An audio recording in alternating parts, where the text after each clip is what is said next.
సూర్యాపేట జిల్లాలో నిర్మించదలచిపెట్టిన వివిధ ప్రాజెక్టులకు కావలసిన భూసేకరణ పనులు వేగవంతం చేయాలని జిల్లా కలెక్టర్ తేజస్ నందలాల్ పవర్ అన్నారు. శనివారం కలెక్టర్ సమావేశ మందిరంలో ఆర్డీఓలు, తహసీల్దార్లు, ఆర్ఎండ్బి, ఇరిగేషన్, టీజీఐఐసి, రైల్వే శాఖ, పంచాయతీరాజ్ అధికారులతో భూసేకరణ పనులపై వేకెప్స్ కాన్ఫరెన్స్ నిర్వహించారు.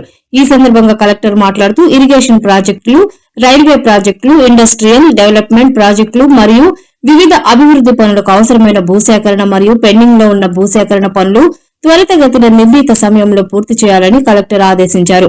ఈ సమావేశంలో అదనపు collector K Sitarama Rao, Suryapet RDO Venumadhav, superintendent Srilatha తదితరులు పాల్గొన్నారు.